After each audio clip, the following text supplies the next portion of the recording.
Boa noite a todos os irmãos. Hoje a gente continua com a nossa meditação em dispensações. Hoje vamos ler aqui desde o início, do assunto e vamos parar aqui nesse parágrafo, marcar aqui.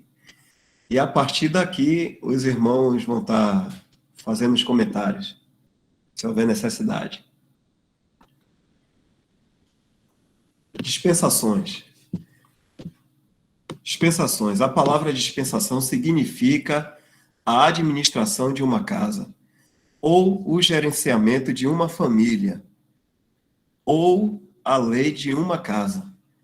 No sentido usado na Escritura, fala de um tratamento público ordenado por Deus aos homens na administração de seus caminhos, em sua casa, durante várias eras.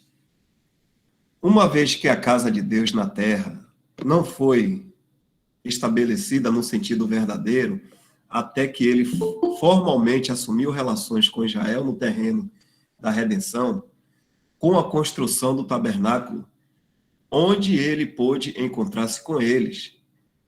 Poderíamos dizer que, a partir desse momento em diante, há 3 dispensações principais nos caminhos de Deus. Antes disso, os homens andavam com Deus como indivíduos, mas não havia um sistema público ordenado por Deus, tratando com os homens coletivamente em relação à sua casa. A primeira delas é a dispensação da lei, que era um tratamento ordenado por Deus aos homens. Esses homens é quem? A nação de Israel. Dispensação da lei, nação de Israel. Segundo o qual as obrigações e exigências da lei deveriam ser cumpridas pelo povo para que eles pudessem andar em comunhão com Deus. Essa administração passou por 3 fases. Cerca de 400 anos sob os juízes, desde a entrada de Israel na terra de Canaã até o final dos juízes. Cerca de 500 anos sob os reinos de Saul até o cativeiro babilônico. E cerca de 600 anos de testemunho profético durante os tempos dos gentios, do cativeiro até a João o Batista.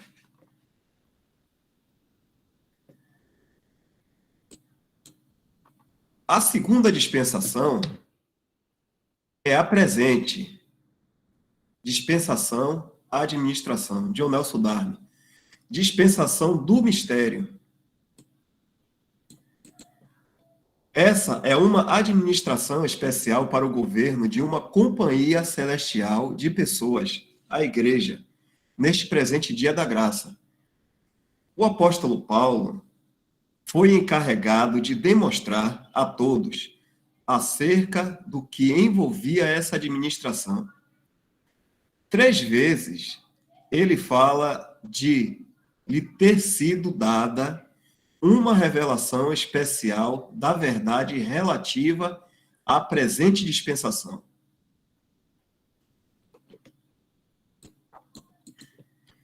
Ele devia ensinar as grandes verdades do mistério que desde os séculos esteve oculto, que dizia respeito a Cristo e à Igreja, incluindo desde o chamado da Igreja até os arranjos práticos para os santos que reunirem para a adoração e ministério.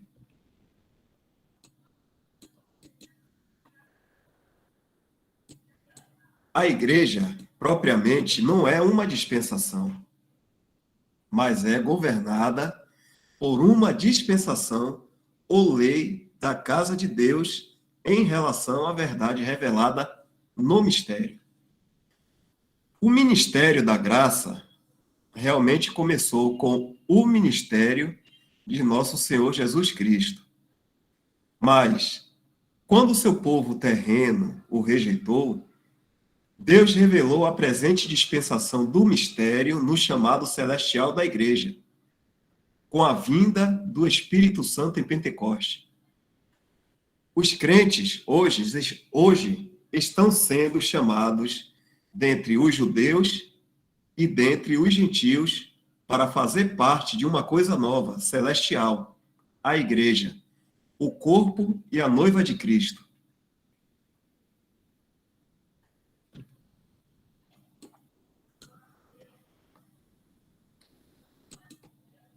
O encargo do verdadeiro ministério cristão é promover a dispensação de Deus, ajudando os santos que compõem a igreja a entender seu chamado celestial em Cristo e a viver a vida deles de acordo com a atual administração de sua casa.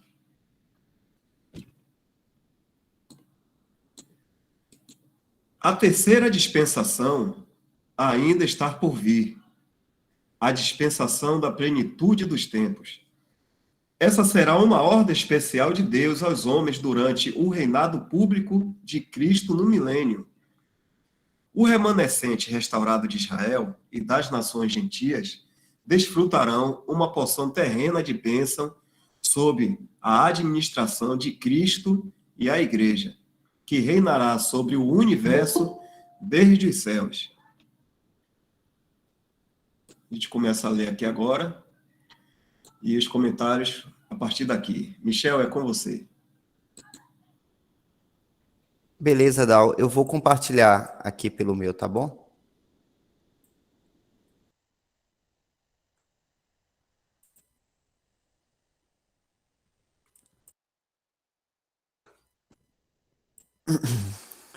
Boa noite, irmãos. Então vamos continuar. Essas três dispensações ou administrações da casa de Deus são imensamente diferentes. Então, pelo que a gente acabou de ler aí, que o irmão Dal leu, a gente viu as três dispensações, que são a dispensação da lei, do mistério, ou da graça, e da plenitude dos tempos, que é o do milênio. Então, elas são imensamente diferentes. Na verdade, quanto mais as estudarmos, mais veremos como são diferentes. Por exemplo, a dispensação da lei tem a ver com um povo que tem uma porção e um destino terrenal, enquanto que a dispensação do mistério, intercalada entre a dispensação da lei e a dispensação da plenitude dos tempos, tem a ver com pessoas que têm um chamamento e um destino celestial, a igreja. Atualmente, o tratamento de Deus com a nação de Israel está suspenso. E aqui tem as referências sobre isso, que a gente pode dar uma lida aqui. A primeira é Daniel 9,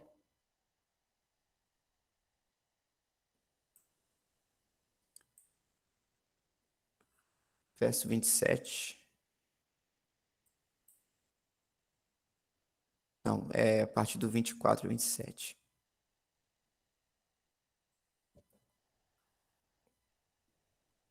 Algum irmão pode ler os versículos do 24 ao 27?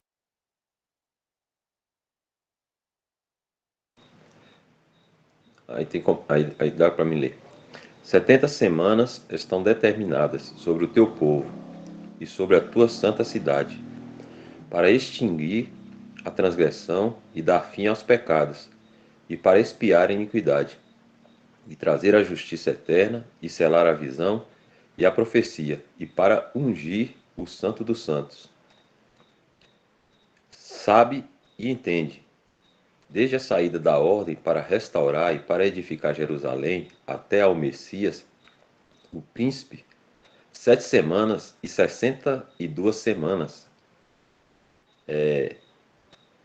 7 semanas e 62 semanas. As ruas e as tranqueiras se reedificarão, mas em tempos angustiosos. E depois das 62 semanas será tirado o Messias, e não será mais.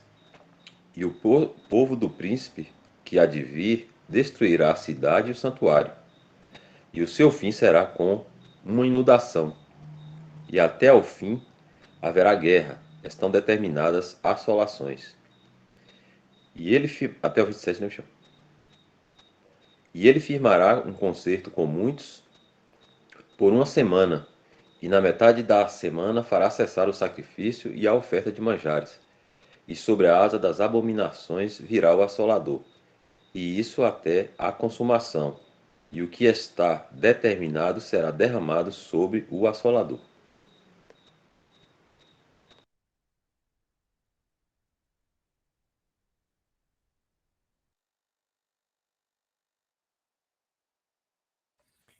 Então, essa passagem é o assunto das 70 semanas de Daniel. E no caso, né, das profecias, de tudo que foi lido aqui nessa passagem, a partir do verso 27 ainda não aconteceu, porque faltando uma semana para se cumprir, não é? Que no caso aí são 7 anos, se eu estiver errado, algum irmão me corrige.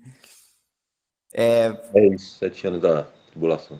Isso. Então, houve uma pausa nessa profecia, que é aqui, daqui de Daniel, porque justamente entre uma ação e outra aqui, que ainda vai acontecer, houve esse período essa administração do mistério, do mistério de Deus, que é a igreja. Então, essa profecia ela está pausada. Então, a referência aqui que o Bruce Enser está citando essas 70 semanas de Daniel é justamente para mostrar para a gente que o tratamento do Senhor com Israel está em pausa, está suspensa.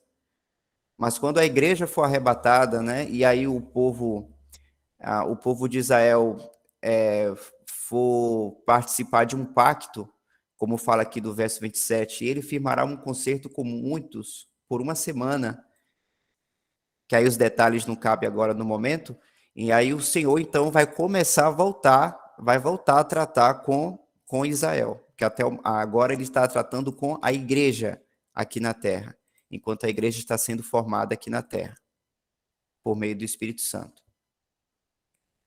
Aqui também tem uma outra passagem, que é Oséias, capítulo 5,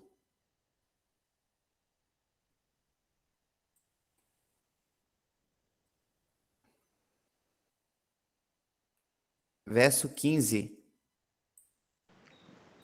Irei e voltarei para o meu lugar, até que se reconheçam culpados e busquem a minha face.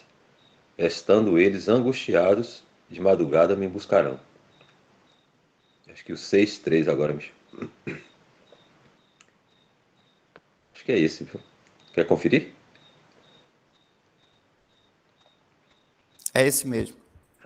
Conheçamos e prossigamos em conhecer ao Senhor, como a alva será a sua saída, e ele a nós virá como chuva seródia que rega a terra. Outra referência é Miqueias, capítulo 5, verso 2 e 3.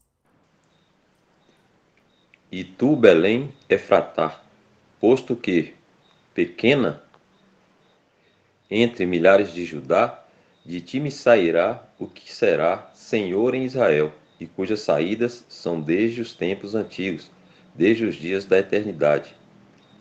Portanto, os entregará até o tempo em que a está de parto, em que a que está de parto tiver dado à luz. Então o resto de seus irmãos voltará com os filhos de Israel.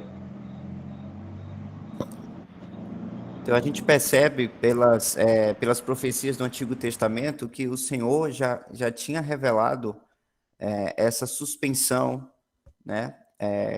Claro que não com muitos detalhes, mas o Senhor de antemão já estava dando esse aviso prévio dessa pausa que ele ia dar nos tratamentos, no tratamento com Israel.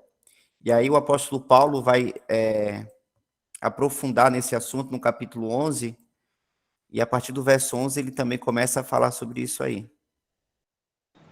Digo, pois, Porventura tropeçaram para que caíssem? De modo nenhum. Mas pela sua queda veio a salvação aos gentios, para os incitar à emulação. E se a sua queda é a riqueza do mundo, aí falando de Israel, né? E a sua diminuição, a riqueza dos gentios, quanto mais a sua plenitude. Porque convosco falo, gentios, que, enquanto for apóstolo dos gentios, glorificarei o meu ministério, para ver se de alguma maneira posso incitar à emulação os da minha carne e salvar alguns deles. Porque, se a sua rejeição é a reconciliação do mundo, qual será a sua admissão, senão a vida dentre os mortos? E se as primícias são santas, também a massa o é. E se a raiz é santa, também os ramos o são. E se alguns dos ramos foram quebrados, deixa eu só desce um pouquinho, por favor. Não, para baixo. Aí. E tu, sendo zambujeiro, foste enxertado em lugar deles, e feito participante da raiz e da seiva da oliveira, não te glories contra os ramos. E se contra eles te gloriares, não és tu que sustenta a raiz, mas a raiz a ti. Dirá, pois, os ramos foram quebrados para que eu fosse enxertado. Está bem. Pela sua incredulidade foram quebrados, e tu está em pé pela fé. Então não te ensoberbeças, mas teme. Porque se Deus não poupou os ramos naturais, teme que não te poupe a ti também. Considera, pois, a bondade e a severidade de Deus, para com os que caíram, severidade, mas para contigo a benignidade de Deus. E se permaneceres na sua benignidade, de outra maneira também tu serás cortado. E também eles, se não permanecerem na incredulidade, serão enxertados. Porque poderoso é Deus para os tornar a enxertar. Porque, se tu foste cortado do natural zambujeiro, e contra a natureza enxertado na boa oliveira, quanto mais esses, que são naturais, serão enxertados na sua própria oliveira. Pronto. Nessa passagem aí, o apóstolo Paulo está tratando sobre o testemunho da profissão cristã, em que o destaque agora está sendo para os gentios e não para os judeus. Porque, infelizmente, o povo judeu, né, como um testemunho geral, não creram no Senhor Jesus a ponto de, inclusive, o crucificarem. Mas aí o assunto é praticamente gentios e judeus. Por isso que o apóstolo Paulo fala que eles precisam se manter na benignidade, porque poderiam ter gentios ali no testemunho, só que sem crer verdadeiramente no evangelho. Né? O recado aí não está sendo para o cristão verdadeiro. Mas aqui também já deixa claro que o Senhor, ele deu uma pausa, né, para o seu povo Israel, mas, de qualquer forma, Deus também tem seus eleitos dos judeus para fazerem parte da igreja, como esse capítulo fala também. Então, o apóstolo Paulo, ele se aprofundou nesse assunto, mas também para mostrar que o Senhor, logo depois, vai voltar a tratar com Israel. Inclusive, é o que fala aqui em Romanos 11, verso 1. Diz aqui, eu vou ler rapidinho. Digo, pois, porventura rejeitou Deus o seu povo terreno, Israel? De modo nenhum, porque também eu sou israelita, da descendência de Abraão, da tribo de Benjamim. Deus não rejeitou o seu povo que antes conheceu. Ou não sabeis o que a Escritura diz de Elias, como fala Deus contra Israel, dizendo... E aí o apóstolo Paulo vai continuando o assunto. É um capítulo bem interessante, né, que trata sobre isso. Então, esses versículos, irmãos, que a gente leu aqui, são as referências para mostrar que o tratamento de Deus com a nação de Israel está suspenso. Se Esse algum 11, outro irmão quiser comentar, fica à vontade. o de Romanos 11, 25, eu não sei se a gente leu, mas fala um pouquinho disso também.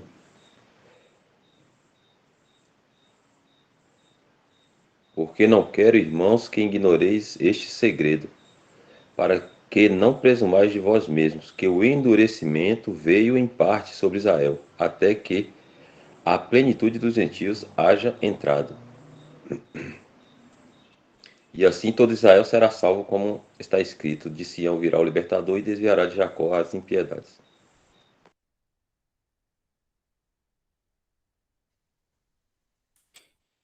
Justamente, porque as promessas para Israel ainda tem muita coisa para serem cumpridas ainda. Promessas que Deus disse a Abraão, né, para o seu povo terreno, que ainda vão se cumprir, principalmente o assunto do reinado de Cristo, onde os israelitas vão desfrutar disso, dessa promessa. Mas também o que é revelado também para a gente aí em Romanos, que esse todo Israel aí não é todos que são da descendência de Abraão, não é somente isso, mas é todos aqueles que têm a fé também de Abraão, que é um verdadeiro israelita. Ou seja, irmãos, dê uma pausa na profecia para o povo terreno, porque o Senhor está focado agora no seu povo celestial, na igreja. Hoje a igreja é o vaso de testemunho de Deus aqui na terra. Por isso que nós temos a responsabilidade de levar Cristo em nossa vida para as outras pessoas, porque hoje a igreja é o vaso de testemunho de Deus. Não está sendo Israel, por enquanto.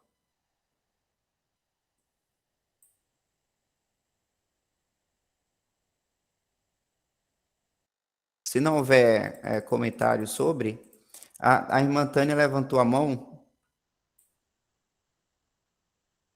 Foi, irmão Michel, o Elton já comentou aí o verso, acho que foi o verso 25, 26, né, que o apóstolo fala aqui, não era para presumir, alguma coisa assim. Era sobre isso que eu ia perguntar, mas o irmão já comentou aí. Ótimo. Obrigada. José Nilton.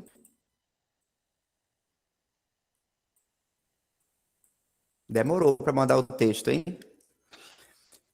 Essa passagem de Daniel 9:26, que fala sobre destruição por inundação, como fazer um paralelo com a aliança de Deus e os homens no dilúvio para os pós-diluvianos?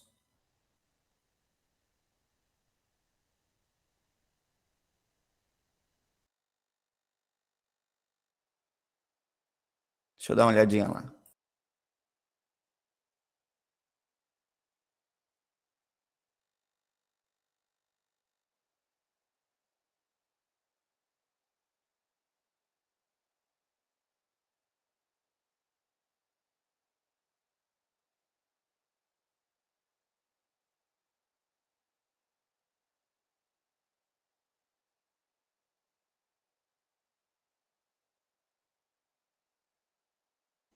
Eu não sei, irmão. Eu estou com dificuldade de interpretar a pergunta do irmão.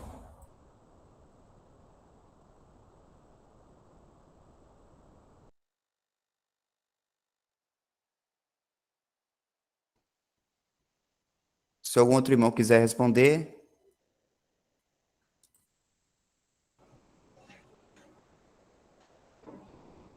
Esse capítulo de Daniel 9:26, que ele está falando aí, ele está falando aí da destruição do santuário, né, do templo.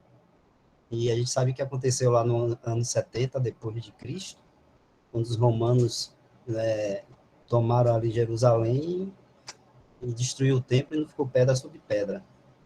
Acho que a referência que ele faz assim, o seu fim será com uma inundação, que a gente sabe que a inundação ela cobre, né, completamente um local, um determinado região, e no caso do dilúvio que o irmão José Nilton está comentando, o dilúvio inundou e cobriu completamente toda a terra, todo mundo, né? Então, é o juízo completo de Deus que não escapa, não deixou nada de fora, vamos dizer assim, de fora do juízo, a não ser, né, Noé, com sua família ali, né, estavam ali na arca, a arca representa é um tipo, né, de Cristo Jesus. Então, esses escaparam. Assim também como quando foi destruído o santuário, né, o templo, pouco tempo antes de os exércitos romanos invadirem Jerusalém, destruir todo o templo, os judeus cristãos, os judeus crentes que creram no seu Jesus, eles saíram de Jerusalém, né? E não sofreram, né, toda essa inundação aí de juízo que veio sobre Jerusalém ali e o templo e aqueles judeus, né, que continuavam ali na sua religião, continuaram lá, sofreram muito, foram mortos e depois espalhados por todo, por todo o mundo, né? Mas os judeus cristãos, eles tinham saído um pouco antes disso, desse lugar, né, de Jerusalém. Até porque o Tiago, em sua epístola, avisou sobre isso, deu alerta, né, deu, assim, uma profecia dizendo, né, quando ele fala lá dos ricos, chorar e prantear, né, suas misérias, quando ele está falando dali, ele está falando para esses judeus aí, né, se converterem, prantear e sair, porque o Senhor estava para vir trazendo juízo e destruição ali sobre Jerusalém e, e o povo ali, judeu, apostata, né, que o apostata, o que não creu no Senhor Jesus Cristo, né, não recebeu a Senhor Jesus. Então, essa inundação, assim, a gente pode fazer esse paralelo com Noé, na época do dilúvio, por conta disso, que é uma inundação, a gente dá um entendimento para a gente de que é um juízo que Deus traz e que não deixa escapar nem nada, nem ninguém que, vamos dizer assim, merecedor desse juízo, a não ser aqueles que estão em Cristo Jesus, esse sim, o Senhor sempre livra, sempre tira. A gente lembra de Ló, lá em Sodoma e Gomorra, né? O Senhor foi e tirou, mandou os anjos lá e tirou Ló, né? Para não sofrer aquele juízo lá. E assim também será com a igreja, né? Antes da grande tribulação, que virá sobre este mundo, o Senhor vai tirar a sua igreja. Mas vai ficar aqueles cristãos que não são verdadeiros, né? E vão se unir aí, fazendo a grande Babilônia aí, né? Uma Babilônia religiosa, vai ser formada por esses cristãos aí que falsos, né? Que vão continuar aí, que não vão subir no arrebatamento e vão continuar aí para sofrer os juízos de Deus durante a tribulação.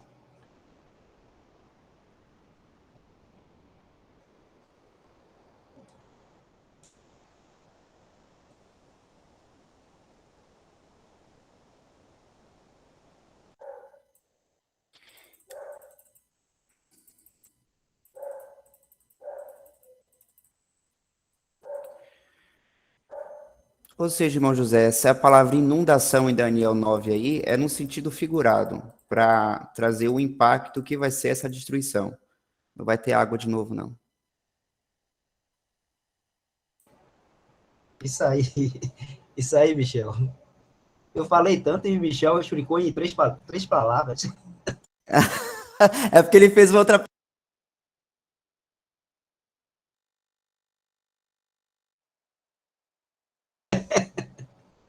Não foi não, Michel?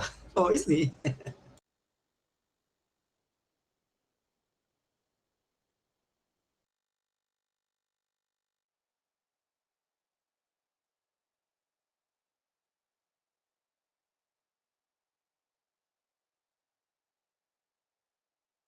Tá mudo, viu, Michel?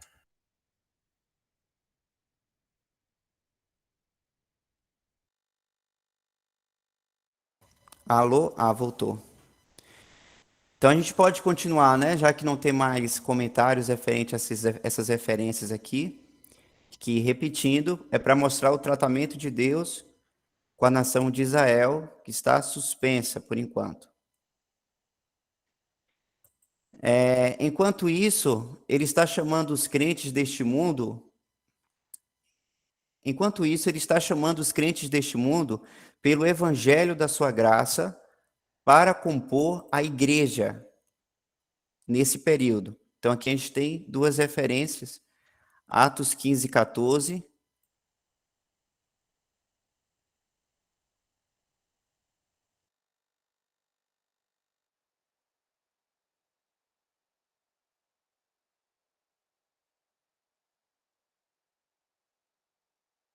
Pode ler, Michel. À vontade. Simão relatou como primeiramente Deus visitou os gentios para tomar deles um povo para o seu nome. E a outra referência é 26, 17. Livrando-te deste povo e dos gentios, a quem agora te envio.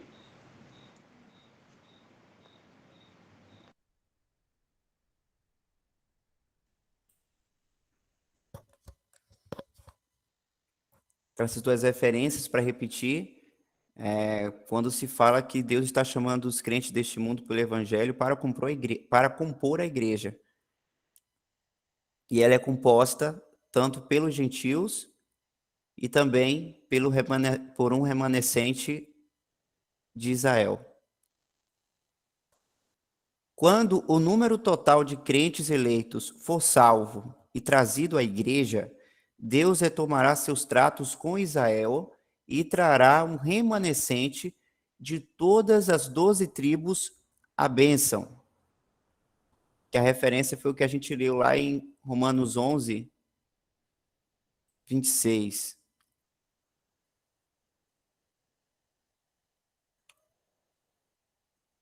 Que a gente pode ler novamente. 26, 27. Vamos lá. E assim todo Israel será salvo, como está escrito: de Sião virá o libertador, e desviará de Jacó as impiedades. E este será o meu concerto com eles, quando eu tirar os seus pecados.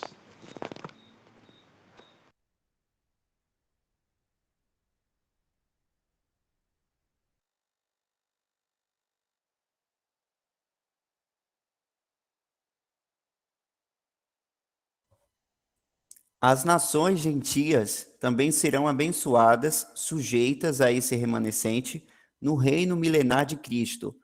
Assim, houve uma mudança nos caminhos dispensacionais de Deus, da lei para a graça, administrada em o mistério, e haverá outra mudança da administração do mistério para a administração do reino milenar.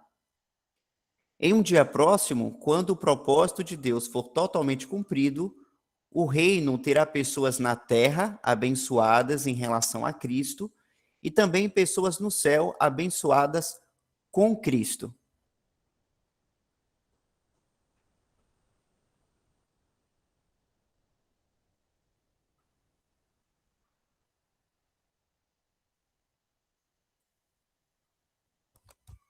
Então é isso, irmãos. A gente sabe como Deus administrou no passado, sabe como Deus está administrando agora, que inclusive é o nosso lugar, né, de entender os caminhos de Deus, a administração de Deus nesse tempo do mistério da graça, porque a gente faz parte desse tempo e a gente somos privilegiados de viver nesse tempo e temos relação com isso, nessa administração. Mas também sabemos como vai ser a administração futura, quando acabar essa administração do mistério para partir para a administração do reino milenar. E nós saberemos, inclusive, o nosso lugar nessa administração, que no caso a igreja vai reinar juntamente com Cristo.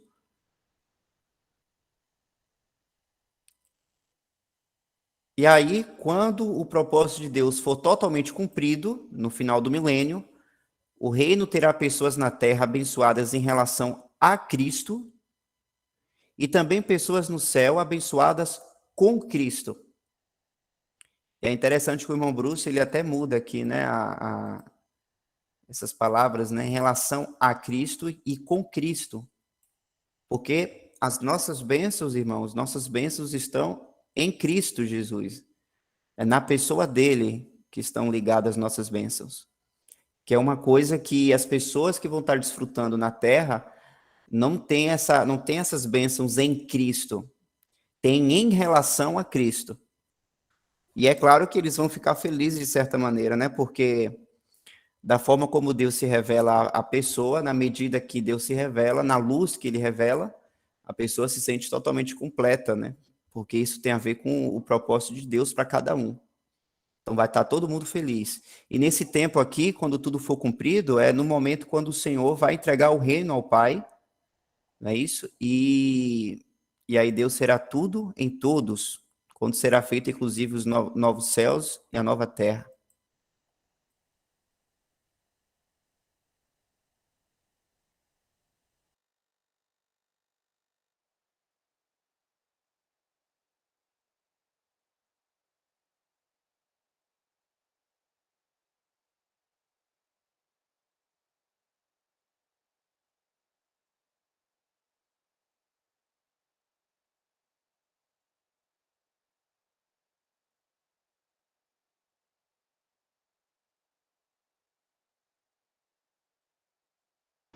Tem um pensamento aqui que a gente leu só para Romanos 11, 20.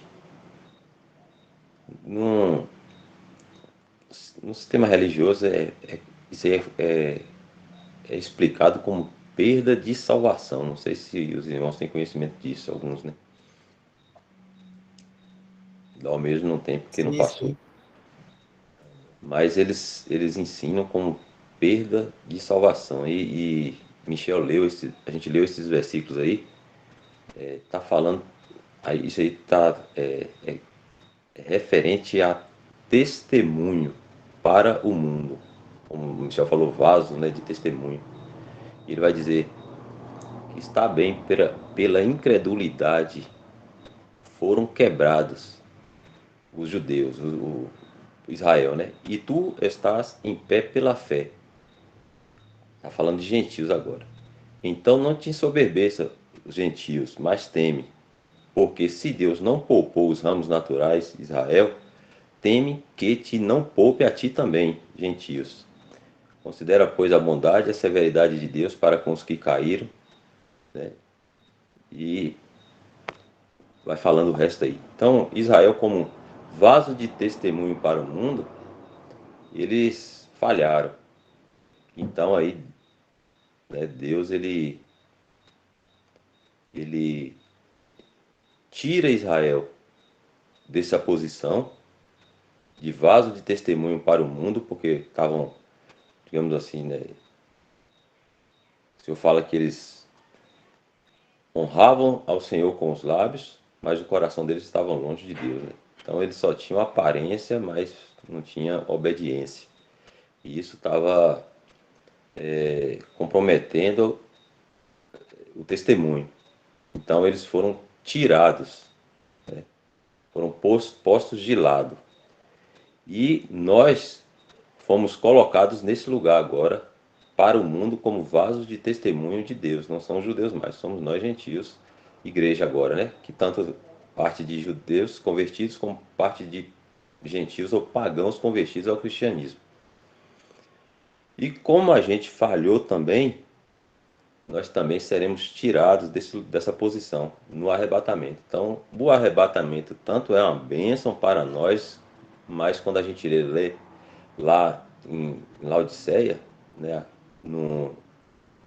em Apocalipse, onde o Senhor fala que está a ponto de vomitar esse testemunho cristão onde tem joio e trigo misturado, então é também, digamos assim, o mesmo procedimento que Deus efetuou com Israel de tirar eles dessa posição de vaso de testemunho para o mundo, assim vai fazer também com a igreja quando tirar ela no arrebatamento, né? É bênção para nós, graças ao Senhor por isso, né? A gente vai estar gozando aí da presença do Senhor eternamente, mas é porque também já chegou numa situação que está desonrando o nome do Senhor, né? E as pessoas fogem de ouvir o evangelho por conta do cristão e do mau testemunho que os cristãos dão, seja eles aí profetas ou verdadeiros, né?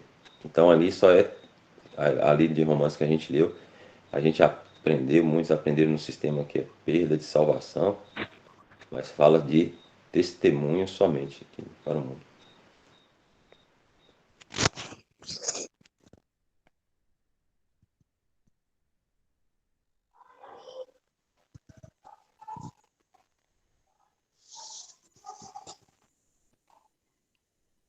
A irmã Ludmila está com o microfone ligado. Ah, desligou. Eu até achei aqui, irmão Welton, aqui em Romanos 11, que o apóstolo começa a tratar da questão dos gentios aqui. No verso 11 diz assim, porventura, que a gente leu, não foi porventura tropeçaram para que caíssem? De modo nenhum, mas pela sua queda veio a salvação aos gentios. O apóstolo começa a tratar do assunto aqui dos gentios, para os incitar à emulação ou ao ciúme do povo de Israel. E se a sua queda é a riqueza do mundo, e a sua diminuição a riqueza dos gentios, quanto mais a sua plenitude. Ou seja, o apóstolo Paulo está tratando aqui de que, apesar de ter sido uma pedra de tropeço para Israel, né, porque eles rejeitaram o Senhor, e isso foi de riqueza para os gentios, porque o Senhor, né, por meio dessa administração do mistério, quem se beneficiou bastante com isso foram os gentios, que estão crendo, né, para fazer parte da igreja, na sua maior parte. Porque se a gente parar para lembrar, irmãos, na administração da lei, inclusive isso já foi falado, Deus tinha esse tratamento somente com a nação de Israel. Era somente Israel que tinha isso. Os gentios eram para ficar de fora, né? Tinha aqueles prosélitos que às vezes ficavam ali, tinha que ser circuncidado para poder fazer parte, mas o testemunho em si dos gentios não tinha relação com Israel. É por isso que no início da igreja, a gente percebe no livro de Atos, né, os problemas que tinham quando eles tinham que começar a tratar com gentios, tanto é que tem até uma cena em que o apóstolo Paulo repreende Pedro na frente de todo mundo, né, porque ele estava dissimulando quando ele estava com gentios, e aí alguns judeus chegavam e ele mudava o jeito dele, porque isso era tão, né, enraizado na cabeça do israelita para não se envolver com gentios, que inclusive até a figura dos animais impuros que Israel, pela lei, não podia comer, né? Mas aí Deus dá aquele sonho para o apóstolo Pedro, para mostrar que os gentios agora, nessa administração da graça de Deus, os gentios agora eram um povo como qualquer um, que Deus podia agora estar salvando em qualquer lugar, fora de Israel. Isso, inclusive, tem a ver com as parábolas do Senhor Jesus em Mateus 13, né? Quando veio do joio e do trigo, né? O Senhor comprou o mundo, né? Enfim. Então, ou seja, aqui o apóstolo Paulo está tratando dos gentios, como o irmão Elton falou, numa perspectiva de testemunho. E aqui no verso 3, eu acredito que é um ponto-chave para a gente, inclusive, entender os outros versículos, porque o apóstolo Paulo coloca aqui, porque convosco falo, gentios. Ou seja, o assunto que ele está tratando aqui imagina uma pessoa conversando, mas com foco numa pessoa aqui na frente que ela está conversando. No caso, a gente tem que imaginar o apóstolo Paulo falando isso aqui, não para um cristão verdadeiro, não somente para os salvos, mas ele está falando aqui para o gentio, que é qualquer pessoa, que ou ela pode estar crendo verdadeiramente, ou não. Porque o assunto é gentil, não é salvo. Então ele fala o assunto aqui, porque convosco falo, gentios, que enquanto eu for apóstolo dos gentios, glorificarei o meu ministério. Certo? E aí ele vai falando do assunto. Por exemplo, quando fala aqui dos ramos que foram quebrados, e tu, sendo zambujeiro, foste enxertado em lugar deles, ou seja, esses ramos quebrados aqui são o testemunho dos judeus na sua relação com Deus como um vaso de testemunho. a gente não falou que o vaso de testemunho hoje é a igreja, né? Então, os judeus, esses ramos foram quebrados, em sua maioria. Mas aí chegou os zambujeiros, que são os gentios, foram enxertados em lugar deles, nesse testemunho, e feito participante da raiz e da seiva da oliveira. Agora, é interessante esse termo aqui, participante, porque participante, irmãos, não significa ser apenas uma pessoa que crê verdadeiramente. Uma pessoa, ela pode ser participante do Espírito, por exemplo. O que isso significa? É uma pessoa que está lá no meio cristão, externamente, mas só quem sabe se essa pessoa ela é salva ou não é o Senhor. Lembra lá de 2 Timóteo 2? O Senhor conhece os que são seus. Então, hoje, ainda mais hoje, nesses últimos dias, né, da ruína da cristandade, qualquer pessoa ela pode ser participante do meio cristão, para qualquer outro interesse, seja dinheiro, seja para ter seguidores, mas não porque creu no evangelho verdadeiramente. Então, quando a gente olha essa passagem aqui, percebendo que Paulo está falando para os gentios, que é qualquer um que pode ser participante, ele deixa claro uma coisa: não te glories contra os ramos. Ou seja, gentio, não fique se achando por aqueles judeus lá que não estão sendo participantes porque foram cortados, porque não é você que sustenta a raiz, mas a raiz a ti, ou seja, é o Senhor a você.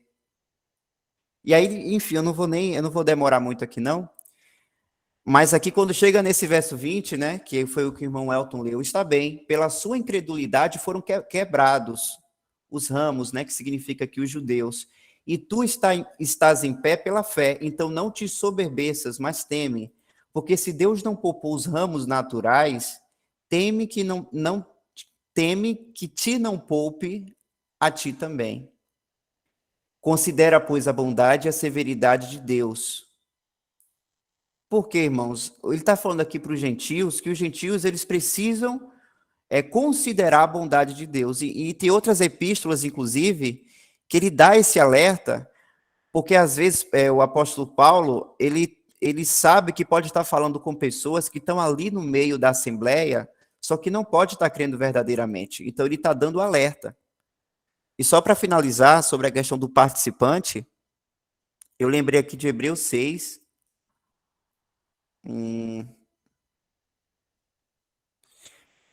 Fala assim no verso 4: porque é impossível que os que já uma vez foram iluminados e provaram o dom celestial e se fizeram participantes do Espírito Santo, olha aí, participantes de novo, e provaram a boa palavra de Deus e as virtudes do século futuro e recaíram, sejam outra vez renovados para arrependimento. Pois assim, quanto a ele, de novo crucificaram o Filho de Deus e o expõem ao vitupério, ou à vergonha. Ou seja, aqui está falando de um ato apóstata, que a gente não pode saber quem é, quem não é, só o Senhor sabe. Mas aqui o Senhor dá o alerta. Então, uma pessoa, irmãos, pode ser iluminado, ou seja, conhecer da palavra de Deus, conhecer o evangelho, pode provar do dom celestial, ou seja, ver o exercício dos dons, né? O exercício que é as maravilhas que é estar no meio cristão, de ouvir as pessoas falarem da palavra de Deus e tudo mais, e se fazer participantes do Espírito Santo, ou seja, está ali onde o Espírito Santo está, né? Porque onde há cristãos, há o Espírito Santo.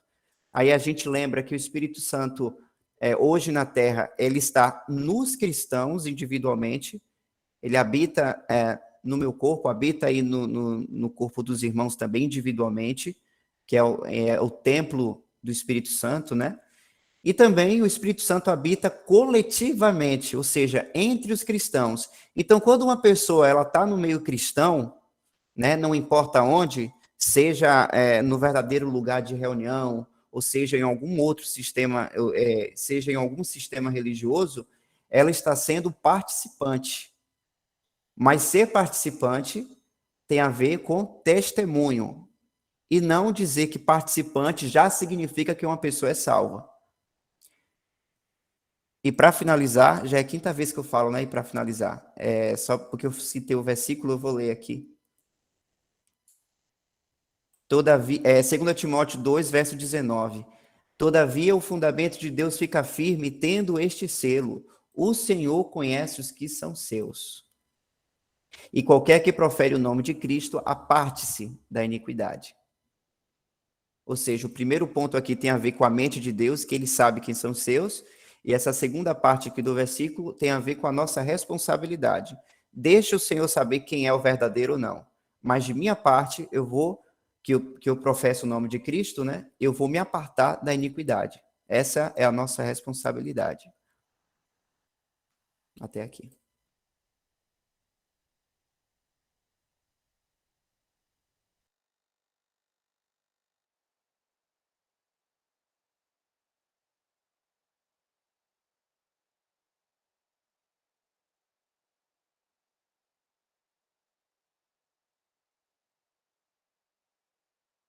Ou seja, irmãos, José Nilton até botou aqui, finalizou 5 vezes.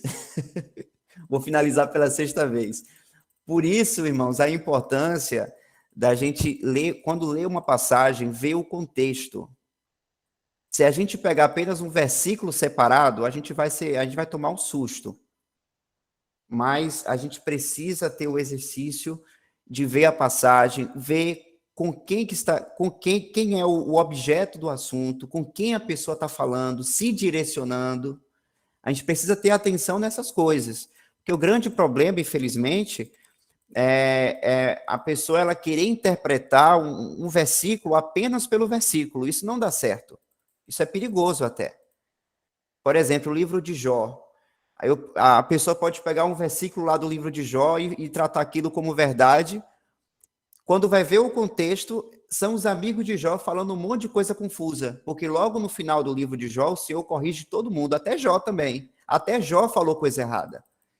Então, quando a gente pega um versículo pelo versículo, até 2 ou 3 ali, e não vê o contexto, isso é muito perigoso. Porque a má doutrina, muitas vezes, tem com base nisso, principalmente nisso. Né? E isso afeta até na questão da nossa segurança de nossa salvação em Cristo. Então, essa passagem que até o irmão Elton, né, se atentou para a gente ler de novo, é uma das passagens que as pessoas pegam para trazer todo tipo de explicação, mas focando ali só naquele versículo. E se a gente lê apenas pelo versículo, realmente a gente toma um susto. Mas a gente tem um Deus, irmãos, galardoador, é um Deus que salva. A gente não tem medo de ficar se balanceando com medo de perder nada, não. Deus já nos deu todas as coisas e assim vai continuar sendo. Já é nosso, tudo nosso. Para a glória de Cristo.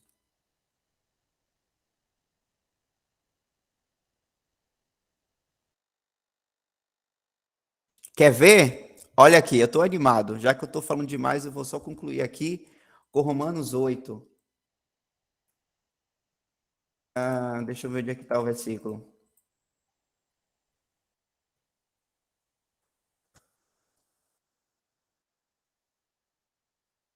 Romanos 8 é o finalzinho. Deixa eu ver se eu acho.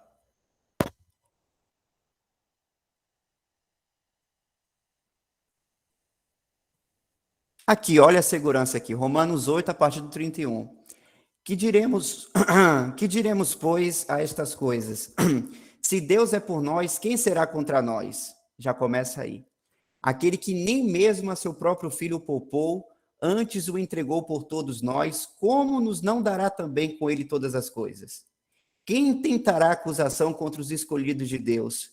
É Deus quem os justifica. Quem os condenará? Pois é Cristo quem morreu, ou dantes quem ressuscitou dentre os mortos, o qual está à direita de Deus e também intercede por nós. Quem nos separará do amor de Cristo? É uma passagem mal interpretada? A tribulação, ou a angústia, ou a perseguição, ou a fome, ou a nudez, ou o perigo, ou a espada? Como está escrito, por amor de ti somos entregues à morte todo dia, fomos reputados como ovelhas para o matadouro, mas em todas estas coisas somos mais do que vencedores. Olha aí, não fala que a gente vai ser vencedor, nós já somos mais do que vencedores por aquele que nos amou.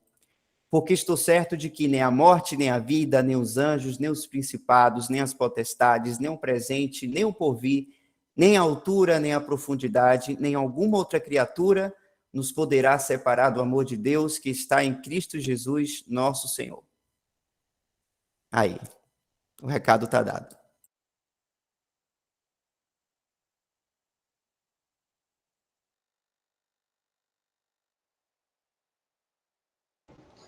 Muito importante esse recado, Michel. A gente tem que, todos, né? Quando, como você falou aí, né, que Paulo falou aí, falou em Hebreus, Tiago também fala, né, porque quando eles falam, eles estão pensando assim, tem uma plateia aqui, existem alguns ouvintes aqui que não são verdadeiros, mas estão participando, mas não são verdadeiros. Então, é muito importante esse recado que você está destacando aí para nós, porque a gente tem que julgar, né? Quem está ouvindo aí julga, te julga a si mesmo, seu coração. Você é apenas um participante ou você é um crente? Né? É uma grande diferença. O crente, ele, além de participar e desfrutar de todas as coisas, todas as bênçãos, todas as coisas que o Espírito Santo traz para nós, né? Na igreja, ele também crê. E por isso é salvo. Agora, tem alguns que só fazem participar e não crê. Então, participa por outros motivos, né? Outros motivos que não é Cristo, né? Aquilo ali, aquela participação ali está trazendo algum benefício, né? Vamos dizer assim, para a carne, material, para ele, mas não é a questão não é do Senhor Jesus Cristo. Aí não é o verdadeiro, né? Então, é uma coisa que tem que ser falada, porque só quem conhece o que são seus é o Senhor. Então, a gente pega, como Paulo falou, como Tiago falou, e fala sobre essas coisas, para que aqueles que estão ouvindo, estão só participando, mas não tem a Cristo ainda no coração, que creia, porque vai chegar uma hora em que, né, o juízo de Deus, a ira de Deus virá, né? E aqueles que foram só participantes não vão estar salvos dessa ira de Deus. Então, é muito bom de estar destacando isso e falando sobre essas coisas também. Por quê? Né? A gente está falando aí da última dispensação, a da plenitude dos tempos, e a gente sabe que essa dispensação, né, ela vai ter início antes de um período de grande tribulação, que é os 7 anos, como o Michel falou no início, logo no início, né, do estudo aí, né, e, como eu falei, esse período da grande tribulação, para depois vir a dispensação da plenitude dos tempos, né, o Senhor vai estar tirando os que são seus daqui deste mundo, a igreja, né. Então, ele não vai estar tirando meros participantes, ele vai estar tirando crentes, cristãos, que creem verdadeiramente nele, né? Isso aí.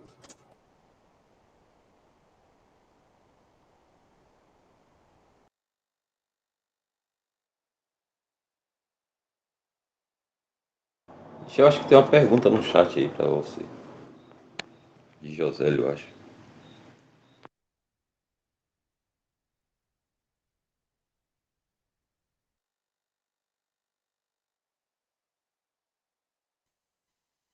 Não estou encontrando.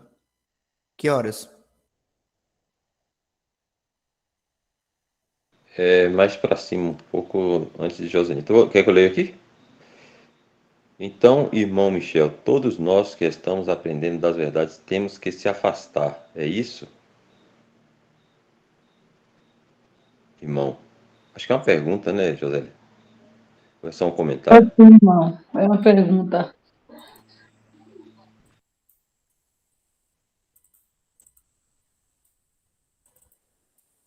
Tem que se afastar, irmã.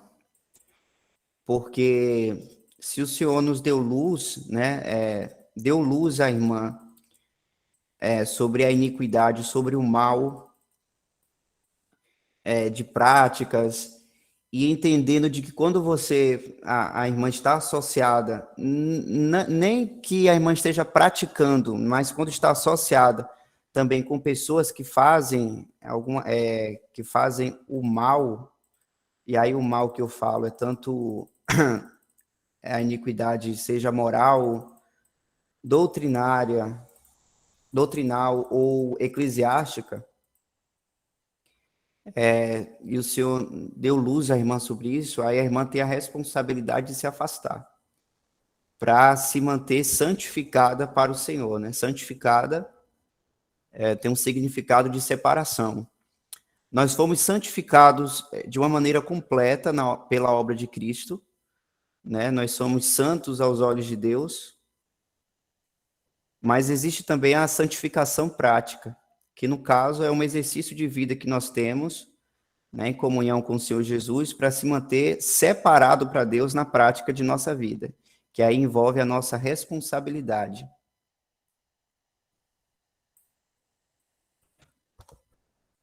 Inclusive, isso é falado em 2 Timóteo 2 também, quando fala dos vasos, a partir do 20. Ora, numa grande casa, não somente há vasos de ouro e de prata, mas também de pau e de barro, uns para honra, outros, porém, para desonra. De sorte que, se alguém se purificar destas coisas, ou destes vasos, será vaso para honra, santificado e idôneo para uso do Senhor e preparado para toda boa obra. Tem vários aspectos, né, da importância de nós se apartarmos da iniquidade. E esse ponto aqui, que é tratado em 2 Timóteo 2, tem o foco na questão do serviço ao Senhor, né? Porque se nós queremos fazer um serviço para o Senhor, para toda boa obra, é necessário a gente se apartar do mal, né? E seguir o bem também, não é para ficar no meio do caminho. Como fala aqui, e foge também dos desejos da mocidade, segue a justiça, a fé, a caridade e a paz, com os que, com um coração puro, invocam o Senhor. E um outro aspecto também, deixa eu ver se eu vou conseguir achar. Outro aspecto também de se apartar do mal é a questão por sermos filhos de Deus. Que aí que a gente para pensar, né? Filhos de Deus é uma coisa muito forte, é uma filiação que nós temos, é algo muito, assim, importante, é um privilégio muito grande, mas isso também denota a responsabilidade. Como fala aqui em Efésios 5, sede, pois, imitadores de Deus, como filhos amados, que é o que somos, e andai em amor, como também Cristo vos amou, e se entregou a si mesmo por nós em oferta e sacrifício a Deus em cheiro suave. E aqui nessa passagem é falado, né, ações que têm a ver com a velha natureza, para que a gente se atenha, né, à importância de deixar a carne em um estado de morte, para que a gente possa viver para Deus e morrer na prática, né, para o mundo e para as nossas vontades próprias.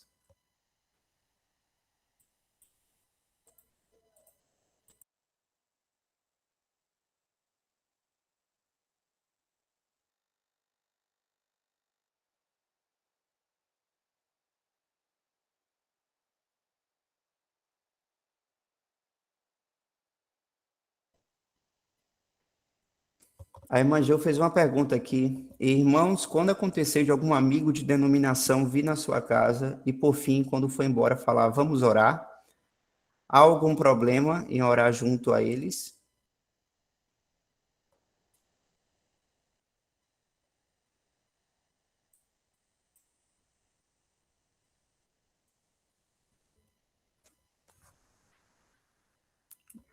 Eu acho que a oração é sempre bem-vinda, né, irmã? Tem que tomar cuidado só na hora do amém, viu, irmão? Porque sabe-se lá o que pediu, né? O que orou. É sempre uma saia justa essas questões assim. Não tem uma resposta. E às vezes da denominação, a oração foge para outros caminhos, né? Não está de acordo com a verdade da Bíblia. Se a gente diz o amém para aquilo, a gente está concordando com o que ele está orando, né? Fora que, se for pentecostal, pode estar falando até em línguas, e o Atom acabou de dar o exemplo aí. E também orar ao Espírito Santo, né? Como é ensinado também. Então, tem que ter só muito cuidado, né? Até porque você não vai...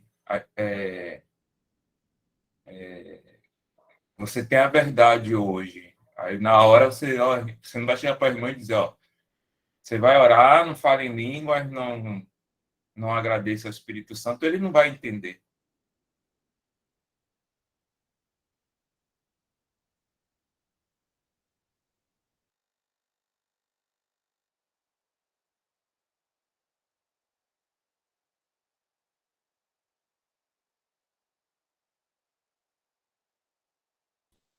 Eu passei por uma situação dessa, um dia desses. Estava na casa de uma pessoa e aí a dona da casa pediu uma oração para um outro rapaz que é denominacional, né? Eu creio que é pentecostal, ele começou a orar. E aí a oração foi até longa, inclusive, falando alto, assim, aí os outros também orando juntos, né? Porque às vezes a pessoa fica mais de um falando. Só que aí como a gente está falando das coisas do Senhor também, né? De certa medida, eu achei indelicado eu negar a oração. Aí eu aceitei e foi isso, né? Eu com o Senhor, cada um da maneira como infelizmente entende, né? Mas eu acho que também é uma questão de exercício, também depende da situação, do momento. A gente vai agindo de acordo com a medida da fé, né? Como a gente acha que deve agir no Senhor ali, para aceitar ou para negar a oração.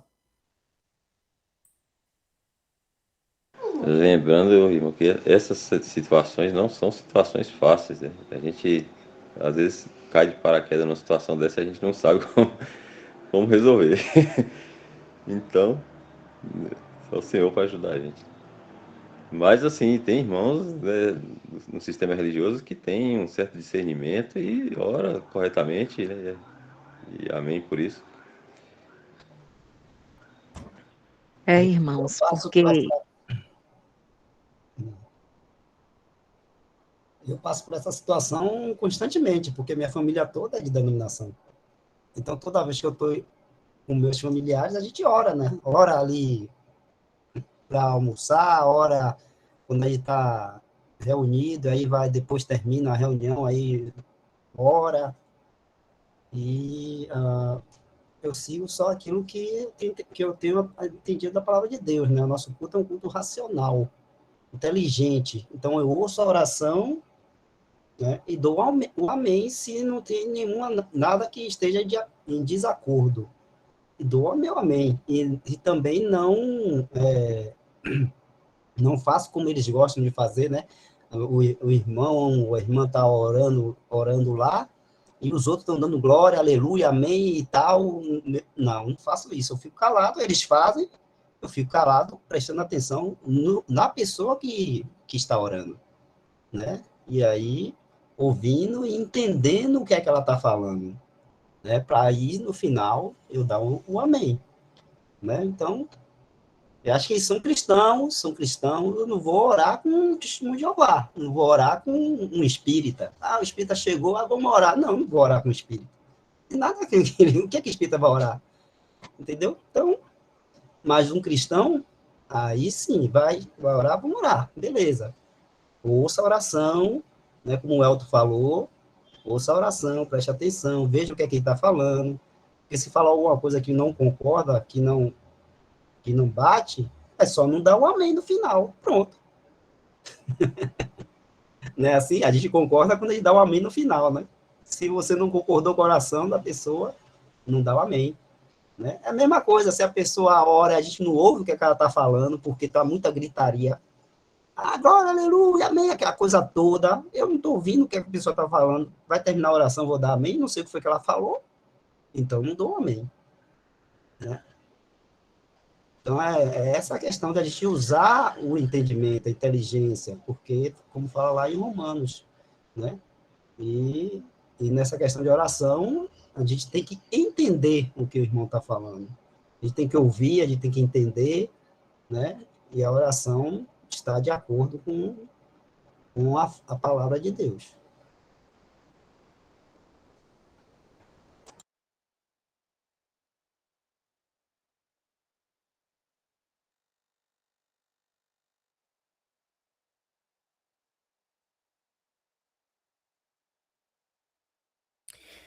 Ô, Irmãos, como está perto de finalizar o texto, Michel, então, oi, rapidinho, que aqui acho que um irmão colocou aqui, assim, para a irmã, é melhor você pedir, acho que é melhor você pedir, Vânia, e você mesmo orar. Essa questão da mulher orar, tem que se tomar muito cuidado também, a gente que está aprendendo aqui, a mulher não tem ministério público, a mulher não tem essa atuação pública. Então, mesmo que seja uma visita em sua casa, se existem varões ali, é melhor que o homem ore. O marido, o irmão, um conhecido, ainda que seja de denominação, mas que o homem faça isso. E como os irmãos falaram aí, né? Filtra o que está se falando, se não está em concordância, a gente tem que ser firme, porque os anjos estão vendo o nosso testemunho, né? E aí a gente vai dar o amém ou não. Porque algumas coisas, como Jefferson falou aí, eles podem vir com doutrinas várias, e isso desonra a pessoa do ser. E se a gente dá um amém por educação, para não querer desfazer, ainda assim a gente está se associando na concordância. Então, nesses momentos, apesar de ser uma coisa muito difícil, a gente tem que ser firme no Senhor, não é? E assim, a questão da discordância não é assim a pessoa tropeçar numa palavra. É algo realmente construído de forma errônea. Não é o tropeço de uma palavra. Porque muitas vezes a gente está orando e a gente sabe muito bem, doutrinalmente, que a gente chama de Deus na oração é o nosso Deus e Pai, que é o mesmo Pai do Senhor Jesus Cristo. E quando a gente está orando, às vezes, a gente chama nosso Deus e Pai e Senhor. Deus é Pai, o Senhor é o Senhor Jesus. Então, existem duas pessoas diante de nós. Mas acontece de muitas vezes a gente está orando e diz assim, Senhor Deus, nosso Pai. Isso não é uma coisa que desonra o Senhor. Isso não é uma coisa que desonra a Deus. É só uma falta de entendimento e um certo tropeço ou hábito nosso, né? Antigo que a gente traz de costume. Aí a gente tenta tirar isso, mas às vezes tropeça. Mas o assunto que os irmãos estão falando aqui é de algo construído, alguém chegar e numa oração e orar ao Espírito Santo. Espírito Santo, eu te agradeço, né? E aí o irmão que está tendo entendimento ainda dizer amém em relação a isso, né? Vai estar concordando com o que aquela pessoa está falando ali e ainda ajudando mais a pessoa a se manter no erro, né? A gente tem que dar um testemunho da verdade. Então isso é muito importante. A mulher, ela ora, mas não diante de outros varões, a não ser que seja um caso específico de família. Numa família existe o marido, a esposa, o filho, os filhos, né? Aí não há problema nenhum.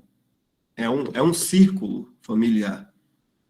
Mas quando se junta mais pessoas, a questão já muda aí. Já vira uma questão pública. Não é mais íntima, mas já vira algo público. Então tem que se tomar cuidado, que o irmão colocou aqui, né? Pedir, você mesmo orar, tem que ver em que situação é essa aí. A mulher, tô falando da questão da mulher.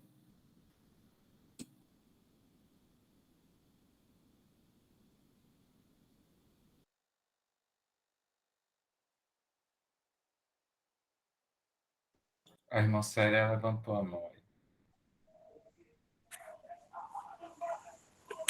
Posso fazer a pergunta, irmão? À vontade, irmão.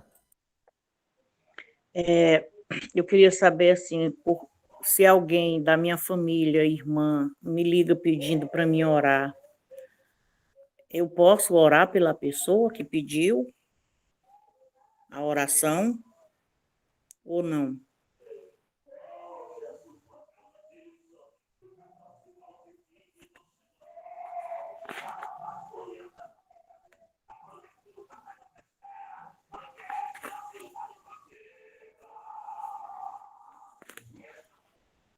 Irmão, está ouvindo? Aqui Estou está uma ouvindo, irmão. gritaria. Irmão Dal, responde aí, irmão. É um assunto que a gente pode voltar a conversar, é sobre sacerdócio. Individualmente, todo cristão, ele é um sacerdote. O que quer dizer isso? Ele vai livremente à presença de Deus, por ele mesmo, em oração, e em petição também por outros. E ele pode fazer rogos, súplicas, é a mesma coisa. E uma pessoa pedir uma oração a outra, ela pode orar individualmente. A questão da mulher evitar a oração é algo público, que isso é dado ao homem, ao varão, e em Timóteo fala sobre isso. Quero que o homem ore em todos os lugares. Quando vai se falar da mulher, o assunto já é outro, né? Então, ali é relacionado a varão. O varão ora em todo lugar. Mas se alguém pede uma oração para a irmã, as irmãs aqui estão vindo, e ela está em sua casa, está sozinha, não há nada que impeça, não. Ou ela está lá com sua família, seu esposo, os filhos, pode lembrar dessa pessoa que pediu oração, sim. A questão é público, não íntimo e nem na assembleia, né? A questão é pública, ou seja, eu estou, na verdade, a assembleia também, que a irmã está também, existem os varões, né?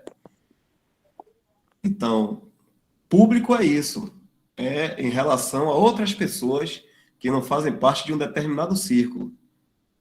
A Assembleia tem muitos varões, outros irmãos. Na rua também existem outras pessoas ouvindo. A minha família é composta a família é composta do marido, a esposa e os filhos. Se chega a primos, mesmo que sejam cristãos, primos, assim entendo, né? Primos, cunhados, agregados, a coisa já começa a se ampliar, já não é mais o círculo somente familiar, já tem parentesco aí.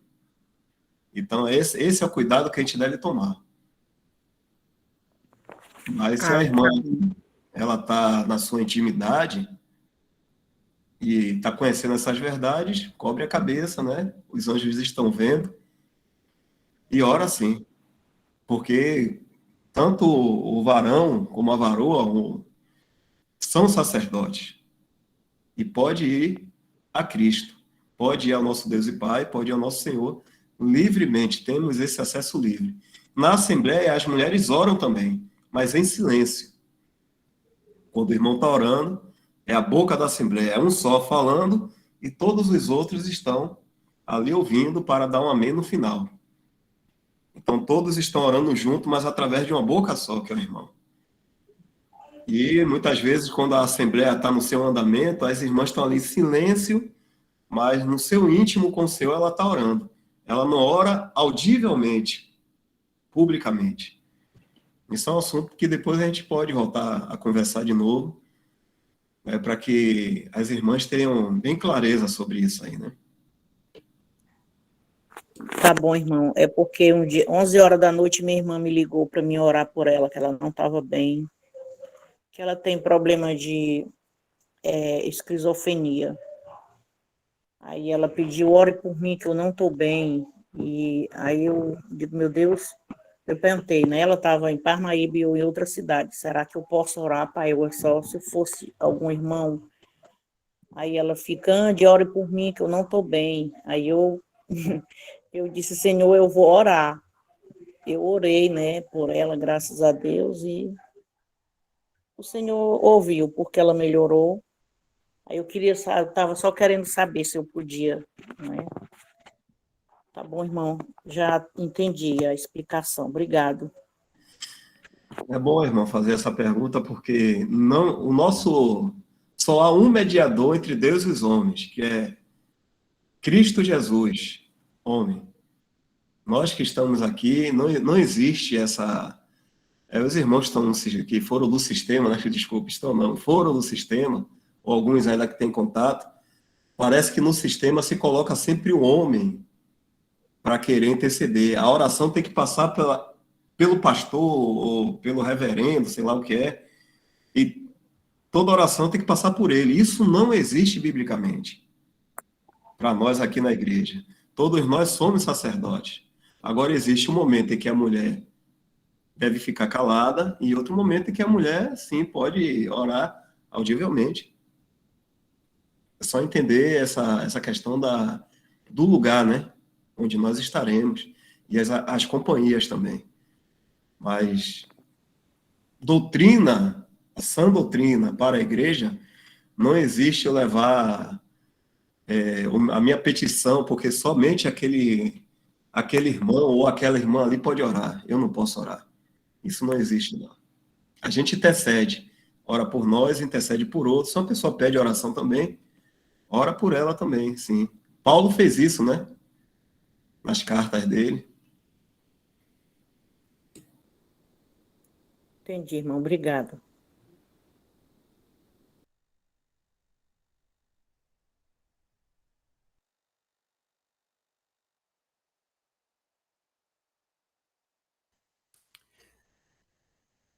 Dal, acho que a gente pode terminar por aqui. Na próxima reunião, a gente pode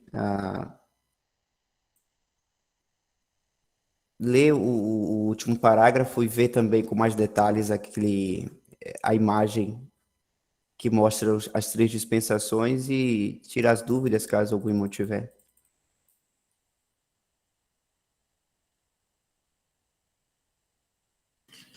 Certo, Michel?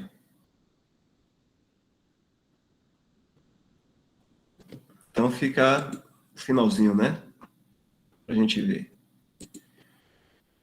É bom a gente sempre voltar nessa questão das dispensações aí, porque é um assunto que não é muito bem falado e um pouco difícil, assim, realmente, de entrar na cabeça, né? Mas o Senhor nos ajuda sempre. Então, é bom a gente prestar bastante atenção. E a gente entender em que lugar nós estamos, né? A primeira e a segunda carta de Timóteo fala muito bem sobre esse nosso lugar, principalmente a segunda carta, né? Os irmãos puderem ler, vai ser muito bom. A gente vê o quanto nós fomos afetados, né, pela má doutrina e a ruína que se estabeleceu no testemunho cristão. A cristandade, quando a gente fala da cristandade, são todos que professam o nome de Cristo. Todas as denominações, os adenominacionais, os irmãos que estão reunidos ao nome do Senhor, estão numa casa, chamada hoje de a grande casa.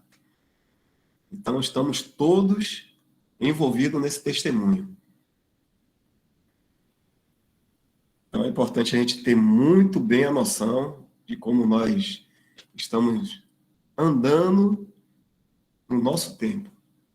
Nossas associações em relações, principalmente com as coisas de Deus, porque a gente pode acabar concordando com algo que desonra a Deus, e isso não é bom.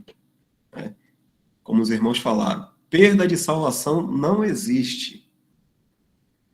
Não existe perda de salvação. Isso a gente pode ficar, graças a Deus, em paz. Essa palavra nem mesmo, esse vocabulário, nem mesmo na Bíblia existe, perda de salvação. Uma pessoa perder salvação. Mas o nosso testemunho é muito importante para Deus. Ok, Michel? Tira aqui a gravação. Poderia dar graças, Michel? Bora lá. Nosso Deus, nosso Pai, te agradeço.